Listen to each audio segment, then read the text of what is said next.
Hello everybody and welcome back to Thrash Reviews, where yours truly, Thrash Maniac 99, continues to review upcoming hard rock heavy metal albums coming out in the calendar year of 2016. And today, we're going to check out something a little bit different. We're going to be checking out the newest release from British metalcore band Bury Tomorrow and their new record called EARTHBOUND, which is an interesting album title considering there's I think a movie or a game called EARTHBOUND. I forget which is what, but for those who don't know Bury Tomorrow is a metalcore group out of Southampton, Hampshire, England in the UK, and they've only been together for 10 years now, and then this is their fourth record, and it is called EARTHBOUND. And pretty much from what I gathered from this album, it's like Bury Tomorrow sort of combines their love of bands like As I Lay Dying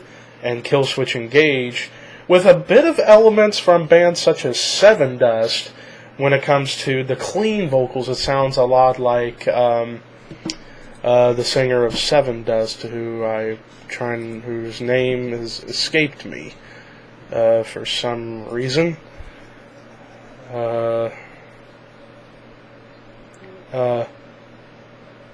Well, I'll figure it out. But you get what I mean. Like, the clean vocals sort of have a bit of an influence from the band Sevendust, but musically it's very influenced by bands like As I Lay Dying and Killswitch Engage. But now, people who may not be into metalcore may expect that this album could be a clunker.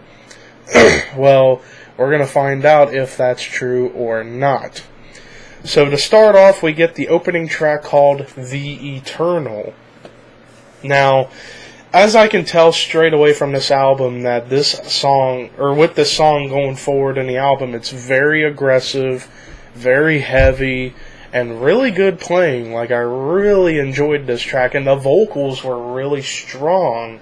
You know, with that more lower end growling vocal approach, sort of similar to, like, a growl you would hear in like Black Dahlia Murder or something like that, with those like Sevendust-esque clean vocals mixing in together. So we get that good cop, bad cop vocal approach that you would hear in some metalcore bands, well apparent on this record. And this song certainly keeps what I've been saying going forward, or actually getting it started, since it is the opening track. The next track I want to talk about is The Burden. Now, this was a really well put together track in my personal opinion, and I like some of the lyrics behind this track. Like, it's all about having to deal with something that's been a burden to you and how to overcome it or get over it and stuff like that and try to move forward. That's something that really speaks to a lot of people, and probably even includes me.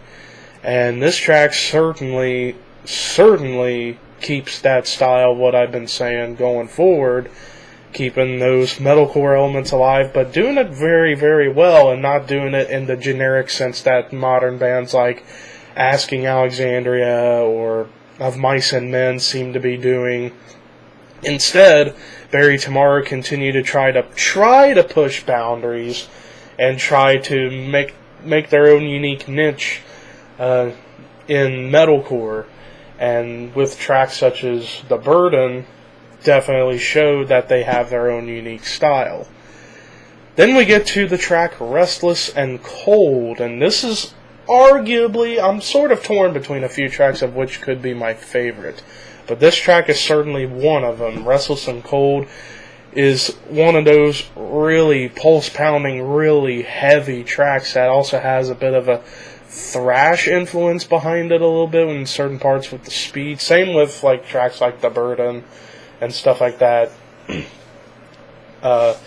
And with Restless and Cold being like a more direct approach lyrically, I don't have a problem with direct lyrics as long as it's well thought out, well articulated, and this certainly was one of those well articulated lyrical songs with a very good structure behind it. The next track I want to talk about is 301, and the reason being why, and this is another great track, and also features a guest appearance from Jamie Josta from Hatebreed, who I absolutely admire as a vocalist and as a lyricist, because Hatebreed's one of my favorite bands. And speaking of Hatebreed, I can't wait for their new record to come out later in the year, and that's going to be fun. Considering I don't think Hatebreed has released a bad album ever, and in my opinion, they're the best metalcore band of all time. But anyways, with this track 301, you get towards the end of the track, the appearance from Jamie Josta, and it was really good. And the whole song as a whole was very strong as well. Though not one of my favorites, but it was still a great track nonetheless.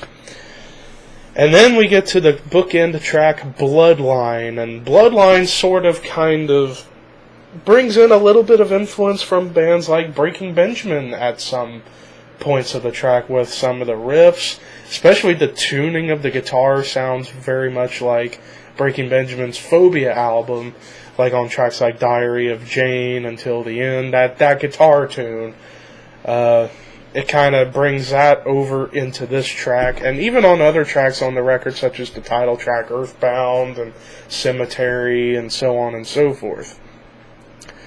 But while this was one of the weaker tracks of the album, it was still pretty good, and it was a good way to end what I thought was actually a quite good record. So, with that said, what is the final verdict of Earthbound by Bury Tomorrow? This band has a lot of potential to really break out and become one of the best, and they are, in my opinion, one of the better, newer metalcore bands that have come out in the last 10 years. But I also think they're a band that could potentially break out and really carve something unique for the future. And I think this album would be considered like the precursor to what they could do for their next record. But still, this was a great stepping block for Bury Tomorrow, and in my opinion, this was a damn good release. 85 out of 100. There was no bad songs on this record. While you had a few weaker tracks, like I said, the tracks that I wasn't 100% sold on were the title track, Cemetery, and Bloodline, but they were still good tracks, but they just weren't nearly as good as the rest of the tracks on the album. But 85 out of 100 is a pretty damn good score for a newer British metalcore band, so I'm interested to see what this band has in store for their next release. When that will happen? Not for a while, but who knows. But anyways, thank you guys for watching this episode of Thrash Reviews. Peace out, and have a good Thursday.